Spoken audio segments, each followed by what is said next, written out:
Part 1లో అయితే బయట ఏమేమి దొరుకుతాయి అనేది చూసిర్రు కదా. ఇప్పుడు పార్ట్ 2లో లోపల ఏమేమి ఉన్నాయి అనేది చూసిద్దాం. మనకు బయట ఒక్కొక్క షాప్లో ఒక్కొక్క ఐటెం దొరుకుతుంది కదా, అట్లాంటి బాధ లేకుండా ఇక్కడనైతే అన్ని ఐటమ్స్ ఒకటే దగ్గర దొరికేటట్లు ఈ handloom and hand crafts Mela అయితే పెట్టిర్రు. ఈ కిచెన్ ఐటమ్స్ నుండి యాక్సరీస్ వరకు అట్లనే ఫుట్వేర్ దగ్గర అన్నీ అయితే ఇక్కడ దొరుకుతున్నాయి.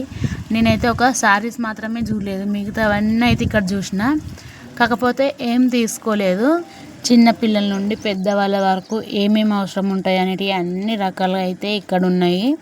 పిల్లల బొమ్మలు, ఫుట్వేరు, డ్రెస్సెస్ అన్నీ అయితే ఉన్నాయి ఇక్కడ. మేమైతే బాగా రోజుల నుండి ఇది బస్ స్టాండ్ దగ్గర ఉన్నది.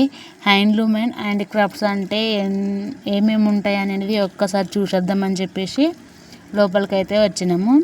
ఇదేనండి, మన వీడియో నచ్చినట్లయితే లైక్, షేర్ అండ్ సబ్స్క్రైబ్ చేసుకోవడం మర్చిపోకండి.